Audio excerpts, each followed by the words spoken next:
Bueno, hola, buenas tardes.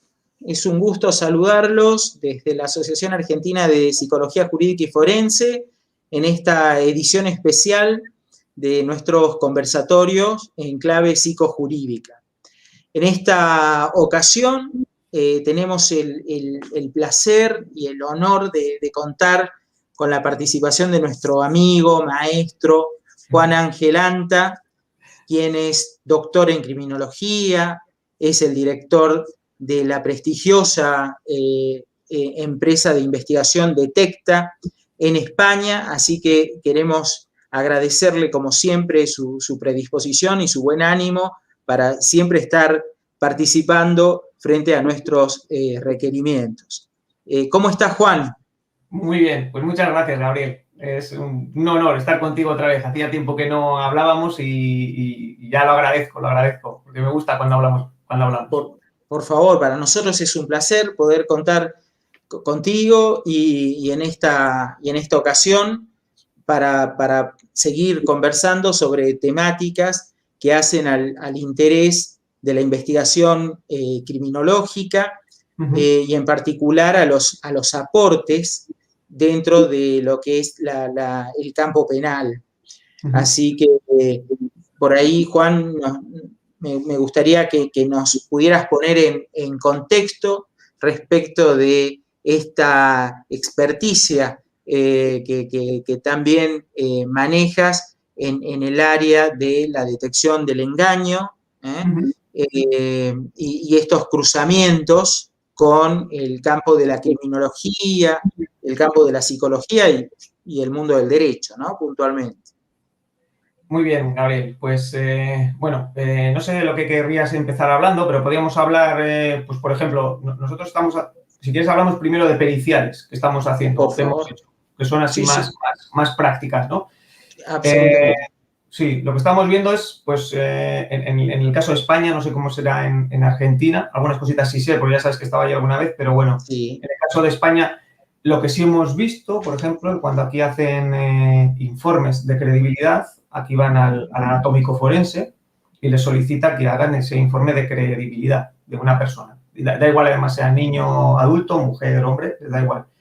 Entonces, ¿qué es lo que ocurre? Que ellos hacen unos informes de credibilidad que tienen que ver básicamente con qué está diciendo la persona, es decir, con el apartado verbal. Utilizan el CBCA, el análisis de contenido basado en... Sí. Pero solo utilizan eso. ¿Qué ocurre? Y como bien conoces tú y conocerán todos los oyentes, bueno, pues que es una parte pequeña de la comunicación. La parte verbal es una parte de la comunicación, pero se nos queda toda la parte que es corporal, la parte facial y la parte corporal, la cual no tienen en cuenta.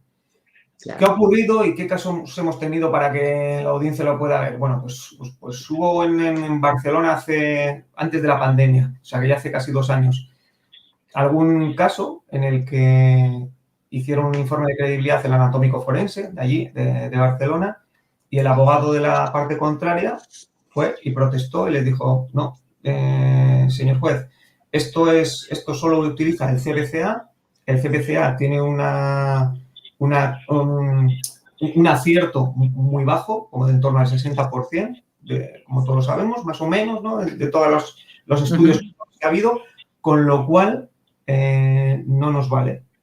De tal manera lo hicieron que efectivamente el juez se lo tiró para atrás a su propio anatómico forense 2 casos concretos porque solo tuvieron en cuenta en los informes de credibilidad ese apartado, el apartado verbal. Por otro lado, en España ya ha habido sentencias, jurisprudencia en la que dice que se tiene que tener en cuenta no solo el apartado verbal, sino el apartado corporal cuando se está relatando un hecho. Y se tiene que valorar en su justa medida y se tiene que tener en cuenta para basar, si no se tienen otro tipo de pruebas o si no se tiene ninguna prueba, para basar la sentencia en ellas. Con lo cual, a nosotros, en su momento, pues bueno, fue un aporte muy importante para nosotros centrarnos todavía más en lo que tiene que ver el análisis de la comunicación, como bien sabes tú que yo la llamo verbo-corporal, para analizar tanto una parte como la otra. Hemos hecho diferentes análisis y tenemos diferentes casos.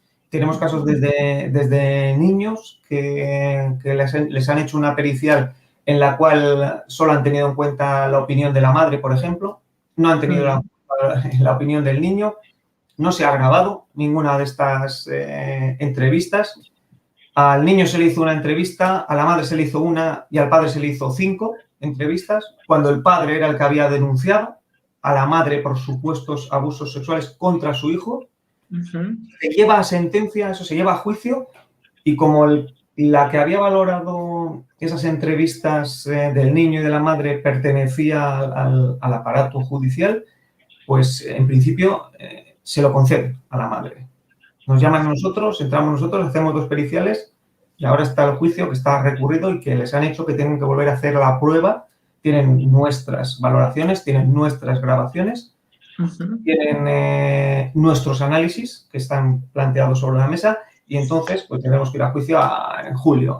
Este es uno de los casos, tenemos varios, a finales de julio.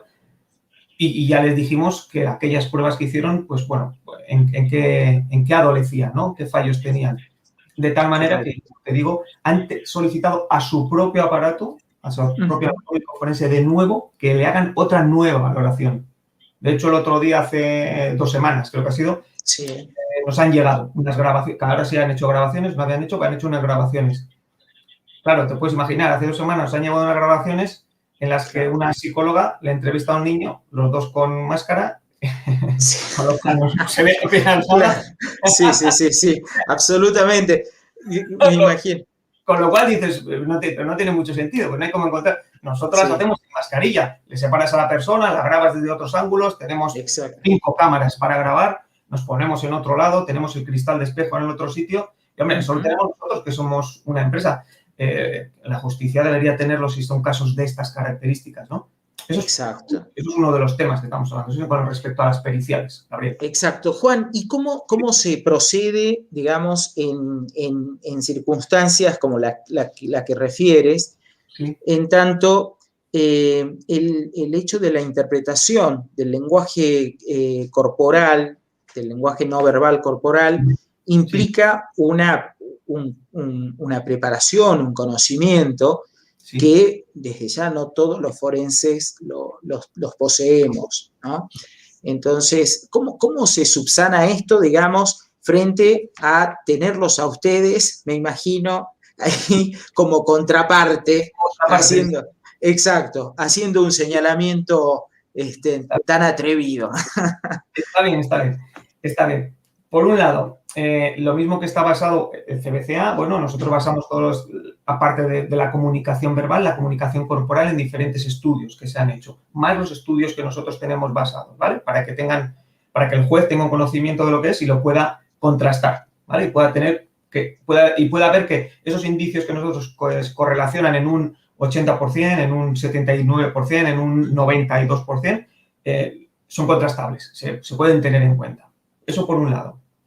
¿Cómo puede la contraparte, que es lo que tú me preguntabas, o quien sea, el poder analizarlo? Claro, no te queda más remedio que estar formado en comunicación no verbal.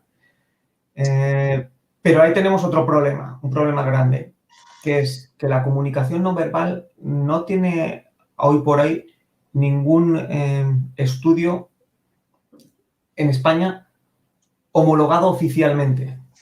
Tiene estudios homologados por una determinada universidad, por otra determinada universidad, por un instituto, el que sea, pero no hay una homologación de una titulación en la que te formen en comunicación no verbal y detección de engaño.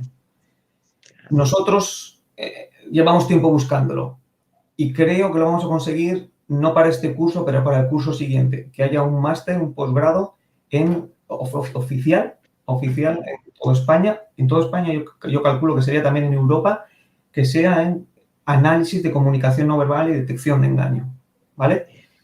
¿Qué es lo que podrían hacer mientras tanto los forenses? Bueno, pues los forenses que estuvieran en esos ámbitos, en esos anatómicos forenses, en esos institutos anatómicos forenses, sería o bien están formados y han tenido una formación en algún máster, que aunque no haya una oficialidad, tenga una oficialidad por parte de un instituto, de una asociación como puede ser la vuestra, o de una empresa como puede ser la nuestra, o de una universidad, ¿vale? Que sea propio. O lo que nosotros sí hemos conseguido este año, a principios de este año, que llevábamos también unos cuantos años tratando de encontrarlo, es que nos certifique una empresa, una certificadora externa, como si fuera una ISO. Una ISO, ¿sabes lo que es, Gabriel? Sí, claro, Juan.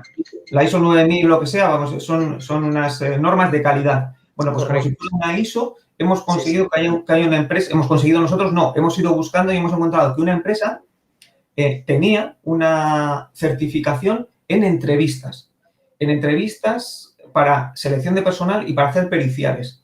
Y en esas entrevistas la obligatoriedad era de grabarlas, etcétera, y de analizar no solo la comunicación verbal, sino la comunicación no verbal también. Con lo cual hemos conseguido nosotros ser la primera empresa europea y española en esa certificación a principios de año. Con lo cual, cuando vamos a un juicio, aparte de que seamos una empresa privada, tenemos un sello de calidad que lo avala una certificadora externa y que estamos siguiendo la norma de otra empresa que la creó, en la que nosotros seguimos ese procedimiento. Y ese procedimiento es válido. No hay otra de momento, ni en España ni en Europa. Eso es lo que nosotros llevamos de ventaja. Eso es lo que pero a mí me gustaría que se extendiera. Que se extendiera en el ámbito psicológico, que se extendiera en el ámbito criminológico, incluso que se extendiera en el ámbito de selección de personal.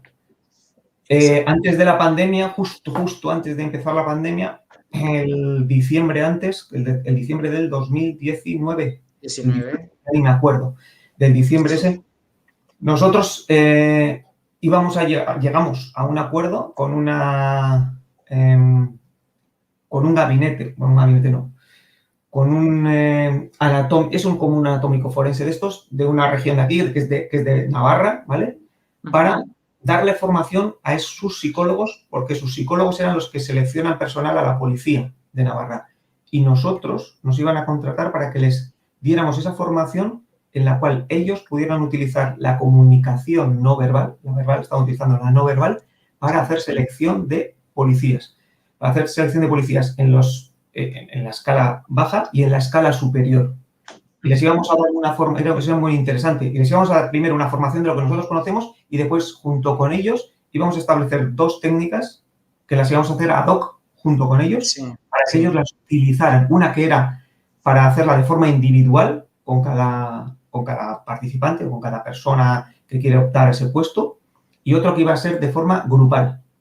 Y todos ellos, la novedad que iban a tener, lo que iban a solicitar, que no se hace, era que se les pudiera grabar. Y luego el análisis de esas grabaciones. Eso sí que es muy interesante.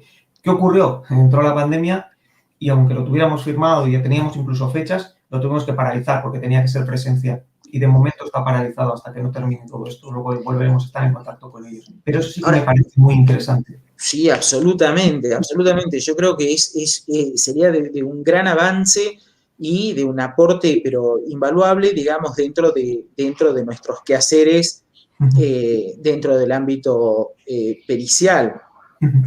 Juan, contanos un poquito, digamos, por ahí para nuestro auditorio, digamos, en palabras más o menos, digamos, ¿en qué consiste el método de la comunicación no verbal corporal, como para que, digamos, todos puedan estar de alguna manera conociendo el aporte que genera este método, ¿no? Vale. Lo que hemos creado con este método, Gabriel, y lo que he desarrollado yo, sabes que yo terminé el doctorado en esta especialización en el 2017, ¿vale? También el primer doctorado que ha ocurrido en España que sea de estas características, que sea de criminología y que tenga que ver con comunicación no verbal y detección de engaño, además orientado hacia el ámbito judicial, por un lado, y hacia el ámbito criminológico, por otro. ¿De acuerdo? Vale.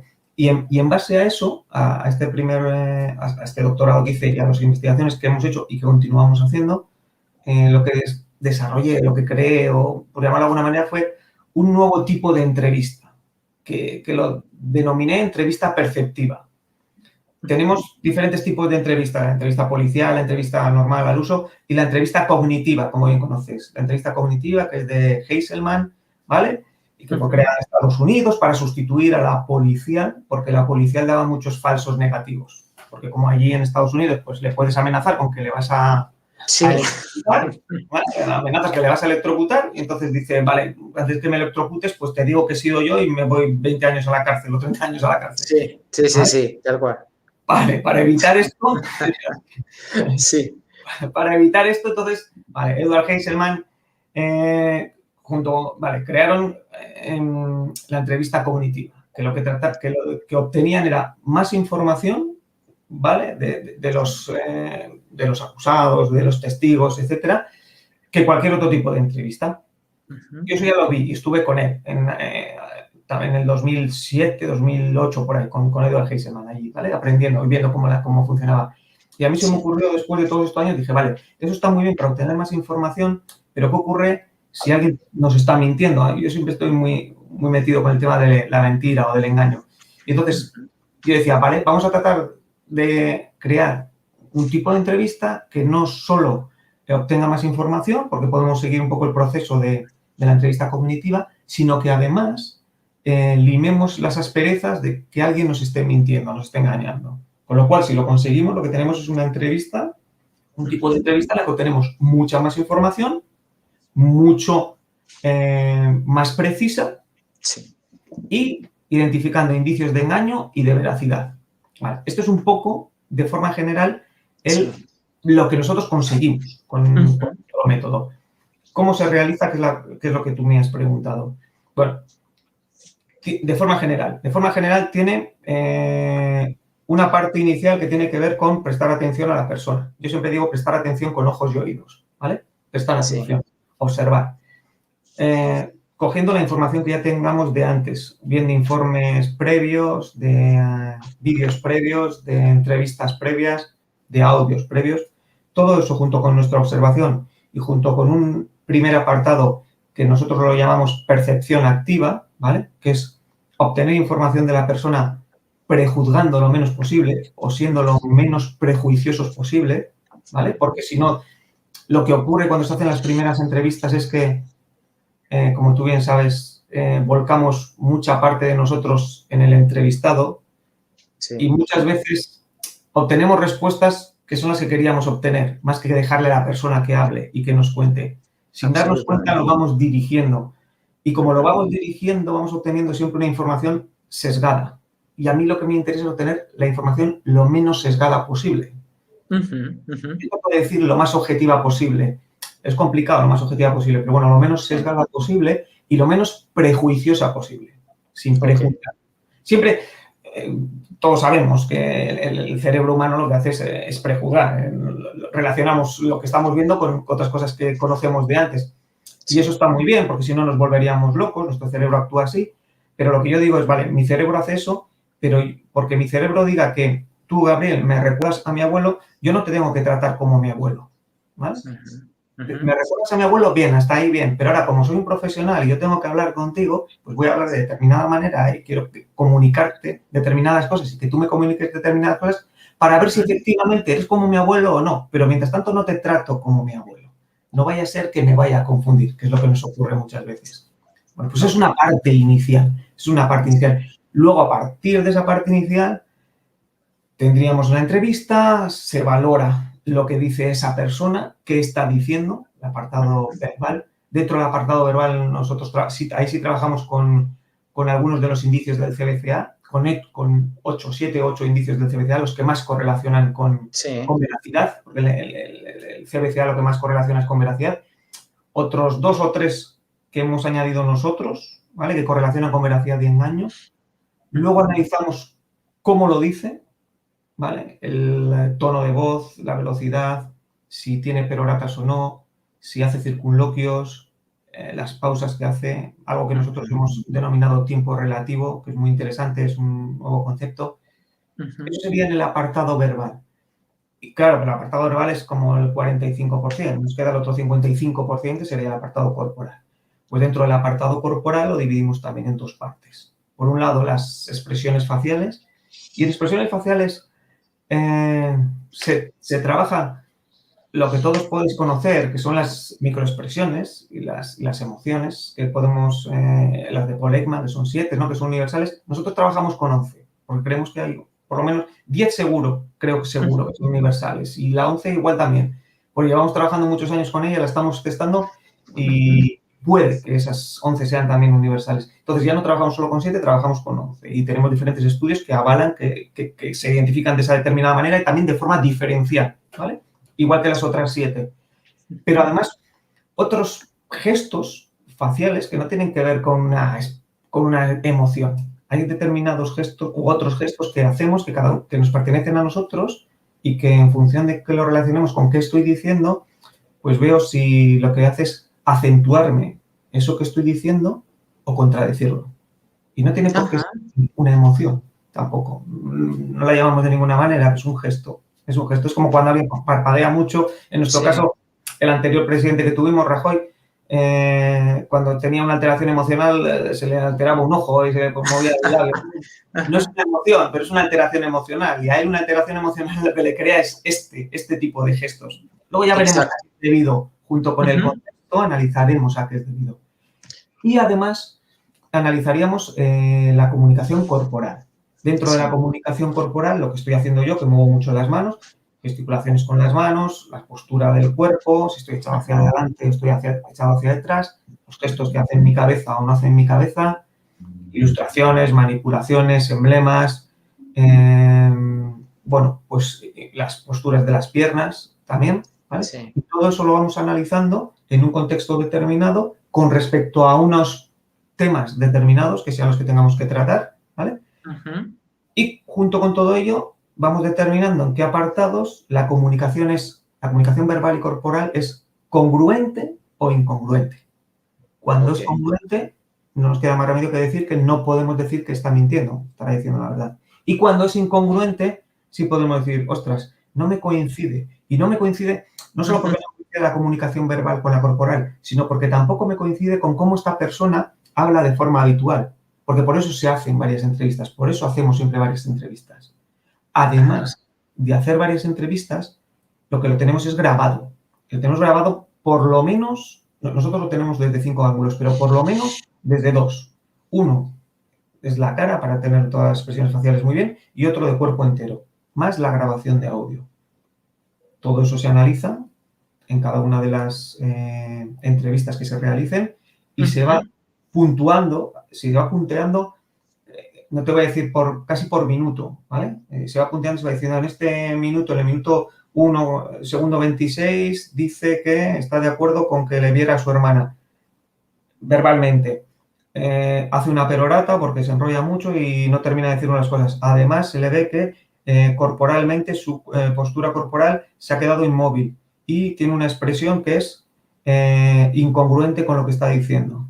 ¿Vale? Y entonces todo eso se va analizando, lo vamos analizando, vamos diciendo, tiene un porcentaje en función de las incongruencias o no y de los emblemas que haya hecho, todo eso, nosotros tenemos estudios que tienen diferentes porcentajes, entonces decimos, bueno, pues el 70% de las veces cuando alguien tiene una expresión contraria a lo que nos está relatando, si es miedo, el 92% de las veces es que está mintiendo, eso es un discurso falso.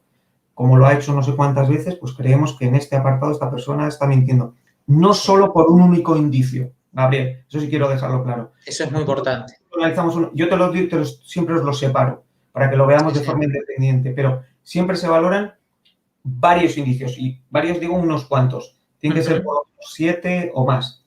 Sí tenemos estadísticas hechas que nosotros cuando hicimos lo de mi doctorado, que analizamos creo que fueron como 60 indicios, los 10 primeros, los que más correlacionaban con engaño o veracidad, si nosotros somos capaces de testar los 10 primeros y esos 10 primeros indicios eran variables, y me explico, es decir, algunos tenían que ver con el apartado verbal, otro con el apartado paraverbal, como se dice, otros con el apartado facial y otro con el apartado corporal, había de todo en esos 10, ¿vale?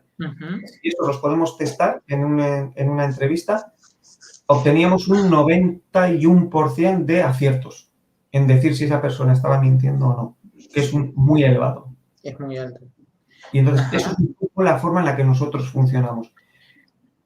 Y se graba porque algunas veces igual no puede haber una persona que esté entrevistando y otra al otro lado del cristal para que pueda revisar esas grabaciones otra persona y siempre se haga con 2 jueces la valoración para que todavía sea más preciso. Correcto. quitamos la mayor cantidad de subjetividad posible, Gabriel. ¿A qué le llaman jueces en este sentido, Juan? Sí. ¿Perdona? ¿A qué le llamarían jueces en este sentido? A otra persona que tenga formación. Un investigador. Si otra persona que tenga formación, criminólogo, psicólogo, normalmente son criminólogos o psicólogos los que nos hemos formado en este ámbito, que tengan formación en comunicación no verbal y tal, y que él vaya a valorar si lo que ha analizado, imagínate que yo soy el que está entrevistando y después de las grabaciones y digo, mira, esto es lo que ha ocurrido, se lo pasamos a otra persona y dice, pues me parece bien, o mira, yo no tengo diferencias, aquí creo que es de esta manera y de esta otra manera. Exacto. Lo vemos, si hay muchas pegas, se quita ese indicio, ese apartado, y los que se esté de acuerdo se quedan. Ok. Y esto también involucra a las, digamos, a las partes. En tal caso, pensando en que fueras convocado como perito, digamos, de oficio, ¿no? Como un perito por la parte oficial. Y que, digamos, la parte, pensemos en una escena de un imputado, deciden también contar con un perito especializado en lenguaje, digamos, no verbal corporal, también trabajaría junto a ustedes en lo que sería esta evaluación, digamos. Sí, no nos ha ocurrido todavía, aquí no nos ha ocurrido, pero se trabajaría así. Sí. Se trabajaría de ese se trabajaría de forma conjunta y se determinaría previamente quién va a entrevistar y quién no. Antiguamente, lo damos como dato, aquí que luego nos pregunten los que quieran, antiguamente pensábamos que era muy interesante que hubiera dos personas, la policía también lo pensó en su momento, dos personas entrevistando a la vez, para que uno pudiera hacer de poli bueno y poli malo, para que uno pueda, pues tomar un rol más agresivo y otro menos agresivo. Pero nosotros con el tiempo hemos ido cambiando esa percepción y lo que hemos pensado es que siempre es mejor, la mayoría de los casos es mejor que haya solo una persona que sea la que esté entrevistando al entrevistado, porque va a ser esa persona la que vaya a conseguir o no el llegar a tener una relación o crear una relación en esa entrevista con esa otra persona para obtener la mayor cantidad de información posible. Si hay dos, el entrevistado tiene que crear una relación con esos otros dos y no siempre tiene que ser esa misma relación. Igual a uno le gustaría contarle algo y a otro no. Y entonces, como al otro no lo va a contar. Vamos a perder muchísima información. Por eso creo que debería ser uno detrás de las cámaras y detrás otros, claro. Que estén todos los que estén. Nosotros tenemos un sitio en el que caben 7 personas. Puede estar el juez, el fiscal, la otra parte, todos los que quieran, ¿vale? Pero uno debería ser uno o una la que le entreviste. Eso se determinaría antes en función de lo que se prepara muy bien, mucho, la entrevista para ver cuándo se tiene que hacer, cómo se tiene que hacer, la iluminación. Nosotros tenemos diferentes tipos de iluminación. Puede ser más tenue, puede ser más fuerte, sí, para crear un ambiente otro.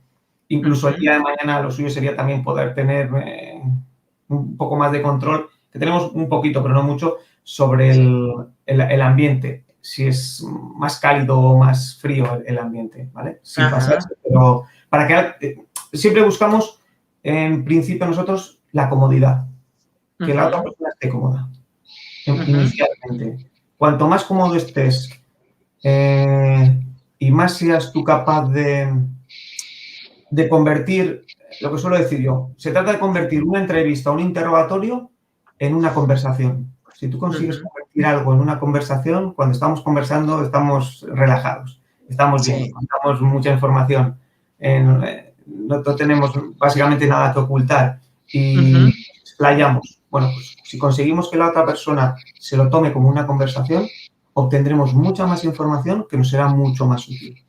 Seguramente. Es una muy buena premisa. Juan, ¿y cómo hacen en el caso de, digamos, de algún sujeto con algún trastorno psicopatológico, ¿no? Pensemos por ahí en una psicosis, ¿no? Pensemos por ahí también digamos, en algún otro sujeto con se me ocurre en este momento, no sé, un autista, ¿no? En donde la comunicación verbal de por sí ya aparece bastante, digamos, perturbada, ¿no? Digamos, pensando por ahí sin entrar en tantas especificidades y demás, pero digo, en líneas generales, ¿no? ¿Cómo se trabaja teniendo en cuenta ese paradigma en cuanto a que podemos tener enfrente a un sujeto, digamos, con esta limitación, ¿no? Cuando tenemos sujetos de esa, eso es fácil, Gabriel, cuando tenemos sujetos de esa limitación, no podemos hacerlo. No se puede. No nos atrevemos, fíjate, te lo estoy diciendo yo, no me atrevo a hacerlo. Si me preguntas, si me fuerzas, si es una cosa muy grave y lo tenemos que hacer, pues ya trataríamos de valorar algo, pero todavía no hemos conseguido tratar de determinar en un autismo cuál es la diferencia de la comunicación no verbal del autista a la de unas personas, voy a decir, normales, entre comillas. Pero ese es un desafío que lo tenemos que asumir, Juan. Sí. Es sumamente interesante. Me parece sumamente interesante, completamente de acuerdo contigo, pero concretamente en el del autismo, que el que has dicho es muy complejo. Sí. Ese es muy complejo porque su comunicación es completamente diferente a la nuestra. Correcto. No en el apartado verbal, en el apartado no verbal también. Exacto. A un autista te puede tirar del pelo, a la persona a la que le tira del pelo se dice, joder, me está agrediendo, y resulta que es porque le ha llamado la atención el pelo, porque se te ha movido de determinada manera. Pero no sabemos identificarlo porque no se han hecho estudios o porque es difícil hacer estudios con personas que tengan esta patología, ¿vale? Primero, porque tienes que ir donde estas personas que tengan esta patología. Segundo, porque tienes que elaborar un estudio que te lo tienes que pensar mucho, especificarlo mucho y luego que te lo permitan hacer. No vaya a ser que te digan que no te lo permito hacer porque tú lo que estás haciendo es todavía revictimizarme a las personas, a los autistas, cuando sería todo lo contrario, ¿no? Sería obtener información para poderles tratar mejor y para identificar mucho mejor su comunicación, para poder comunicarnos con ellos. Exacto. Es muy, muy interesante, pero es muy difícil. En cuanto a los psicóticos, yo te cuento uno que nos pasó hace tiempo. Dale. Hace muchos años, ¿vale? Vale. Era una persona, mediación judicial. Cuando empezó la intermediación judicial aquí en el País Vasco también, yo creo que fue por el 2007, hace ya un tiempo. Bueno, pues mira, los primeros a los que dimos formación fue a la policía de aquí, del País Vasco, a la Ertzaintza, a la gente de antiterrorismo, a ellos le dimos una formación muy extensa, y luego a la gente de intermediación judicial. Caso concreto que nos ocurrió mientras estábamos dando una pequeña formación, la de intermediación judicial. Tienen una persona que le había pegado a otro. Le había puesto el ojo así, bueno, le había pegado a otra persona, ¿vale? Y entonces me dijeron, oye, Juana, ¿le puedes entrevistar y puedes ver qué es lo que pasa? Porque a nosotros nos dice que le ha pegado y tal, y el tío nos lo cuenta y nosotros no sabemos de comunicación no verbal y tú nos estás dando formación, ¿puedes venir? ¿Vale? Fenomenal, vamos a probar qué es lo que ocurre. Estoy charlando con él y me dice, mira, el tío lo confesaba, ¿no? Decía, sí, yo le he pegado a le he pegado unos puñetazos, porque es una persona que estaba todos los días, cada vez que yo salía de casa, me venía a molestar. Porque yo toco en una banda de música y tal, y entonces soy muy conocido, y entonces me venía todos los días, y como todos los días, y un día ya me cansé y le pegué. Yo le oía y yo decía, joder, la comunicación es impecable. Yo no puedo decir que está mintiendo en ningún caso, pero tengo la posibilidad de preguntar, ¿no? Y claro, lo que te he dicho antes, de las primeras cosas que tienes que hacer es saber preguntar bien. Y le dije, vale, tú eres de un grupo, me has dicho que eres de un grupo conocido, ¿y tú de qué eres? Y me dijo, yo soy batería de los Beatles. Pero solo por eso, Gabriel, solo por eso. Ya sabes tú, hay ciertos psicóticos que cuando es muy exagerado, dices, vale, fenomenal, pues, dice que está en Marte y dices, vale, no estoy en Marte, ya vamos a ver cómo lo hacemos para explicar a esta persona que no está en Marte, es fácil, ¿no? Pero cuando son estos que son más límites, es más difícil. Y con una pregunta, si eres bueno preguntando, pues nos ocurrió esto. Y entonces ya, vale, pues mira, lo que ocurre a esta persona es que tiene este problema, se piensa que es no sé quién o que tiene este problema y por eso ha actuado. Pero solo hasta ahí, porque la comunicación, que era lo que tú me preguntabas, la comunicación es impecable. ¿Por qué? Porque un psicótico se cree lo que está diciendo y piensa que es así. Si piensa que es así, su cuerpo actúa así. Entonces, lo único que nos queda en ese caso es tratar de ver qué es lo que ocurre con su comunicación verbal. Si me permites, la comparación tiene bastante paralelismo con lo que podría ser un psicópata. Un psicópata, si te dice, te puede decir que esto es blanco y al de 10 minutos te dice que es negro. Y cuando te está diciendo que es blanco, su comunicación gestual es congruente con lo que te está diciendo. Lo que pasa es que pasan 10 minutos te dice que es negro y su comunicación es exactamente igual de congruente. Exacto. Tú tienes la comparación y entonces dices, claro, no puede ser, porque no es posible que sea blanco y sea negro, o es blanco o es negro, y si yo sé que es blanco, digo, vale, pues tú lo que haces es me estás mintiendo todo el rato. Y entonces es más difícil cogerles en la comunicación corporal que en la comunicación verbal en este caso. Porque en la comunicación verbal fallan más. Porque como les da igual decir una cosa que la contraria, les da lo mismo. Claro. Y por otro lado, me meto con el tema de psicópatas. Lo que sí se les detecta bastante bien es que sus expresiones faciales, que tienen que ver con las emociones, son disruptivas, son incongruentes. Te está diciendo que lo pasó muy mal porque mató a su madre y se le escapan sonrisas, o se le ve como una sonrisa de medio lado, de chulería. Eso es una incongruencia emocional. Y las incongruencias emocionales sí que relacionan mucho con el engaño. Ahí suelen fallar, en estas cosas. Como las haces sin querer, tu cuerpo no te das cuenta, ellos ni siquiera se dan cuenta, ahí sí suelen fallar. En el tema facial, en esas incongruencias y en el apartado verbal. Por eso a mí me gusta que el análisis sea verbocorporal, porque lo que tenemos que ser es muy buenos en los dos ámbitos. Si no, fallamos en la mitad de los casos. El corporal y el no verbal es un 55% y el verbal y paraverbal es un 45%. Si solo soy experto en una de las dos, es como tirar una moneda al aire.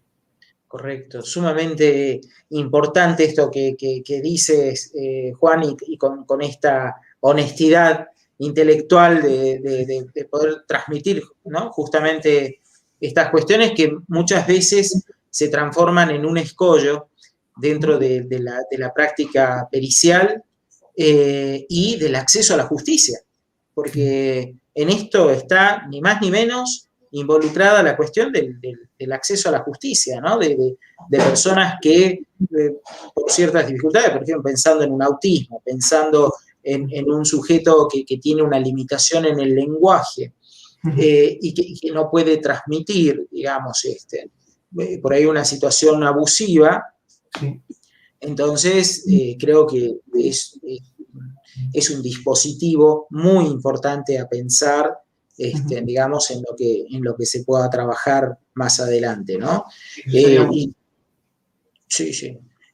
Juan, ¿y cómo tienen, digamos, pensada lo que serían los grupos etarios con los que se pueden trabajar? Vos dijiste que se trabajaban con niños también, digamos, con adultos, digamos, con niños, entiendo, se debe trabajar además con instancias lúdicas, ¿no? De juegos y conlleva algún otro tipo de...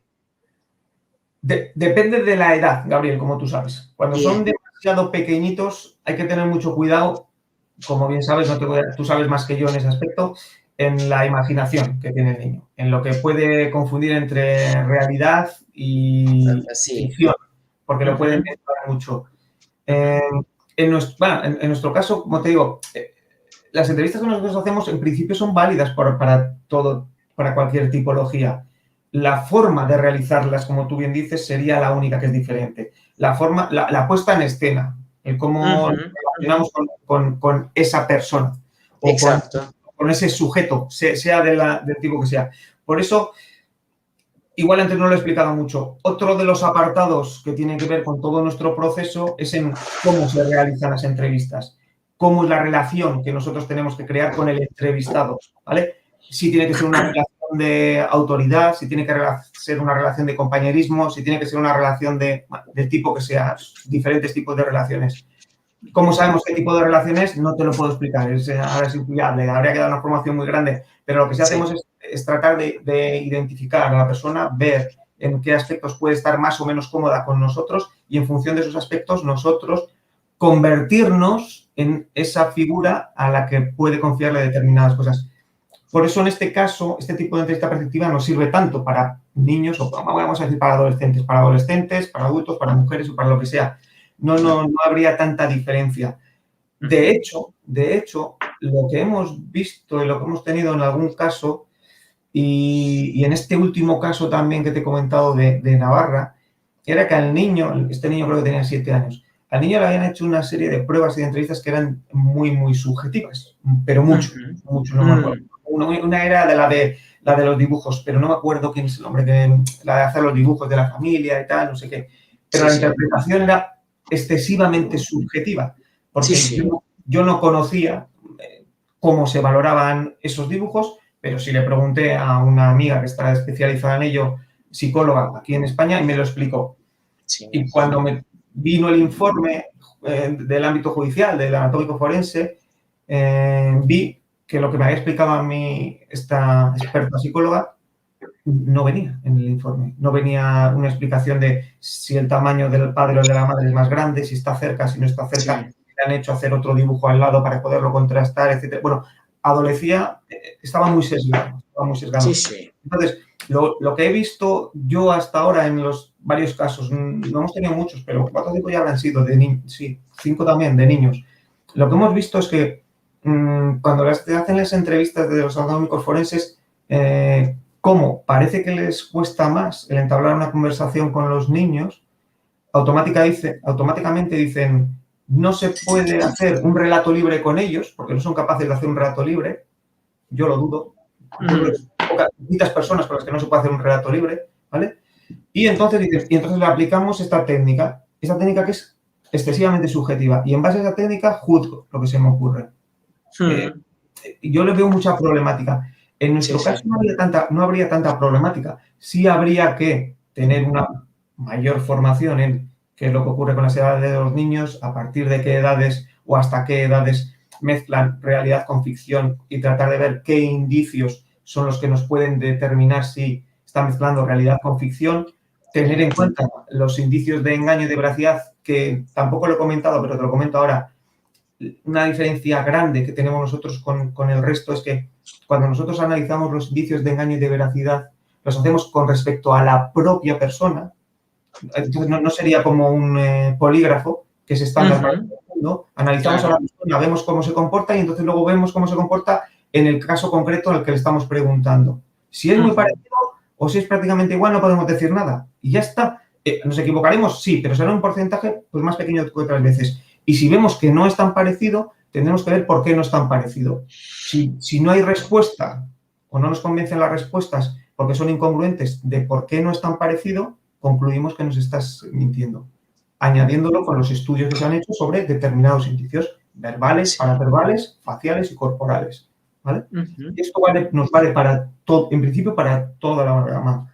Gabriel, desde niños, con niños muy pequeños no, con niños muy pequeños, con niños esto último, Juan Ángel, que nos señalas, es tan importante porque diferenciándolo de la técnica del polígrafo, digamos, ¿no? que hoy está sumamente cuestionada, pensar, digamos, en singularizar. Yo creo que hay un punto que nos articula perfectamente, digamos, entre tu práctica y la práctica de la psicología forense, en particularizar, digamos, la mirada, la escucha, la observación, ¿no? Entonces me parece que esto es fundamental. Es que a mí me llamaba mucho la atención, Gabriel, estamos particularizando en todas las cosas, en la educación, tratamos de y que las personas que no las hagamos iguales, en que cuando alguien comete un delito, yo que soy criminólogo, que no podemos decir que todo es por la misma motivación, sino que cada uno tiene motivaciones distintas. Los propios asesinos en serie, que son menos, pero es que cada uno tiene una motivación distinta y los tratamos de particularizar para poder identificarlos mejor. Y luego resulta que con el tema del engaño vamos a tratar de hacer una cosa que sea estándar para todo el mundo. Claro. Si seguimos siendo personas, no tiene mucho sentido. Excelente. No, sos un maestro, Juan. Muchas gracias, Gabriel. Sé que eres amigo. No, por favor, no, cada vez más claro, cada vez más contundente en el paradigma. Así que, mira, Juan, tenemos varias intervenciones en el chat. Y me gustaría por ahí transmitírtelas. Vale. ¿Sí? Bueno, aquí María Rosa nos plantea si en la escala de preponderancia probatoria, ¿qué valor se le da a la comunicación no verbal? ¿No? Es exactamente igual que cualquier otra pericial. En España es una pericial. Es una pericial de credibilidad. No, no tiene que ver que sea la comunicación verbal o la comunicación no verbal. Nosotros realizamos una pericial de credibilidad. ¿Qué ocurre? Que hay algunos informes en esa pericial de credibilidad que solo tienen en cuenta la comunicación verbal. Y entonces, pues bueno, nos vamos a toda la literatura que hay y decimos, vale, de todo lo que comunicamos, ¿qué tiene que ver con la comunicación verbal? De todo lo que comunicamos, que sean emociones o actitudes, por ejemplo, pues un 10%. Vale, entonces habrá un informe que digamos, esta persona ha juzgado solo por el 10% de lo que está comunicando esa otra persona. Nosotros te vamos a valorar ese 10%, más además el resto del 90% o casi el resto del 90% que nos falta, que tiene que ver con la facial y la corporal. Y además te digo en qué sentido son congruentes o incongruentes una con otra. Y además te doy datos de estudios en los que avalan que estos indicios correlacionan con engaño o con veracidad. Y además, como comentaba antes, aquí en España ya ha habido varias sentencias en las que dice que se tiene que tener en cuenta la comunicación no verbal de la persona que está declarando en el juicio, dicen, ¿vale? Pero bueno, si no está en el juicio, tú antes lo has valorado antes, en el juicio, para poderte, como dicen ellos, para poderte crear una idea, no es, ¿cómo se dice? No me acuerdo. Bueno, para poder juzgar de forma adecuada, para que el juez pueda juzgar de forma adecuada su discurso, pero que se tiene que tener en cuenta a la hora de tratar de determinar si esta persona está mintiendo, no dice mintiendo, no. Bueno, ellos suelen utilizar mentir, pero creo que está diciendo si está engañando o no, o alguna cosita así. Entonces, y ya te digo que en su momento además creó jurisprudencia, porque fue al Tribunal Constitucional el que avaló que se tenía que tener en cuenta esto. Con lo cual, si nosotros hacemos una pericial, si es en cuanto a pericial, el mismo valor. Lo que pasa es que nosotros metemos... Sería como si un médico que valora una rotura de un hueso solo tiene en cuenta una radiografía y otro médico tiene en cuenta una radiografía, un TAC, un electrocardio, no sé qué, más la sangre. ¿Sí? Vale. Perdón, estaba muteado. Vale. Sí. No, entonces, perfecto. Sería un poco esta comparación, ¿no? Que un médico solo tenga en cuenta una radiografía y que el otro médico diga, no, yo tengo en cuenta una radiografía, un escáner y un TAC. Entonces, exacto. Vale, ya el juez dictamina. Exacto. Ahora, qué importante que, digamos, el método esté ya incorporado dentro del proceso, ¿no? Eso es muy importante y creo que, bueno, que de alguna manera todos estos paradigmas de estudios del comportamiento humano están de alguna manera incorporándose hoy, pero en base justamente a las buenas labores, digamos, de los expertos, ¿no? Como un aporte fundamental a la investigación y a la investigación y al esclarecimiento de los hechos, ¿no? Sí, la pena es que no esté tan incardinado dentro del aparato judicial, como tú decías, ¿no? Pues nosotros estamos haciendo de fuera, somos externos. Claro. Decía, cuando yo hice el doctorado, ahí había una persona que tenía que ver con justicia, ¿no? Un magistrado que estaba en el tribunal y él me dijo, joder, es que lo que tú planteas, a mí me parece maravilloso lo que tú has hecho y tus propuestas, pero es que además, él me dijo, yo no lo hubiera planteado así, pero él me dio la idea. Dijo, pero lo suyo sería que hubiera alguien que pudiera ser como tú o como una persona que tenga conocimientos de esto, que en la propia sala sea el que asesore al juez en el momento. Luego que el juez determine, que es el que tiene que determinar, pero que hay un experto que como se tiene que valorar in situ en el momento. In situ, claro, sí. Que tú tengas ahí un experto que esté analizándolo, incluso que tenga la grabación si quiere, y que cuando termine le diga al juez, mire, señor juez, yo creo que aquí en este discurso, pues no está diciendo la verdad y aquí sí. Y que no sea vinculante, pero que sí tenga esa información el propio juez cuando no hay pruebas, insisto, ¿eh? Cuando no hay pruebas físicas, lo que digan las pruebas físicas, pero cuando no hay, y hay muchas en las que no hay, en la que es el relato de uno contra el de otro, en los maltratos intrafamiliares, y intrafamiliares porque me da igual que sea de hombre a mujer, de mujer a hombre, de hijo a padre o a madre o a abuelo o al que sea. Yo trabajo, como tú bien sabes, Gabriel, y en centros de menores tenemos de todo. Entonces, y cuando vas, no hay unas pruebas, nadie tiene cámaras en su casa. Y entonces el hijo dice una cosa, la madre dice otra, el padre dice otra. Vale, ¿cómo dictas en una sentencia que sea medianamente justa en ese caso?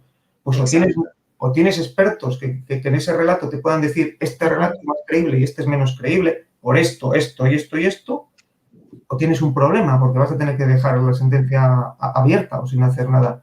Y a él le parecía muy interesante por eso y a mí me parece efectivamente también igual de interesante. Igual el día de mañana llega a ver algo como eso. Lo mismo que hay gente que selecciona en Estados Unidos al jurado, sí. Y hay expertos solo para seleccionar el jurado, para tener un determinado jurado, que el propio juez tenga su experto en el que le pueda ayudar en comunicación, en lo que están comunicando. Exacto, exacto. Bueno, yo creo que es algo que tenemos que generar como un requerimiento, ¿no? O generar la demanda, digamos, dentro de nuestras prácticas, ¿no? Saliendo un poco de la comodidad de los métodos convencionales, absolutamente sesgado, como hablábamos antes de entrar hoy en comunicación aquí con el auditorio, ¿no? De muchas veces cómo puede quedar absolutamente sesgada una investigación a partir de la intervención de determinados tipos de actores que muchas veces están sospechados de delitos, por ejemplo, cuando hablamos de violencia institucional, si hablamos de violencia por parte de miembros de fuerzas de seguridad, y que las investigaciones las están haciendo ellos mismos, ¿no? La objetividad puede quedar en entredicho, sí. Absolutamente, absolutamente.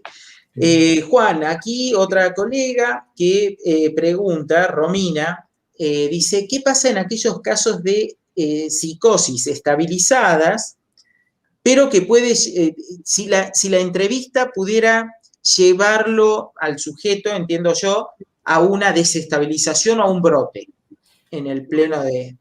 No, claro, acuérdate, o que se acuerde, lo que hemos dicho siempre en un principio es que la persona esté lo más cómoda posible. Nuestra idea no es presionar a alguien para obtener información. Nuestra idea es que la persona esté lo más cómoda posible para obtener la información.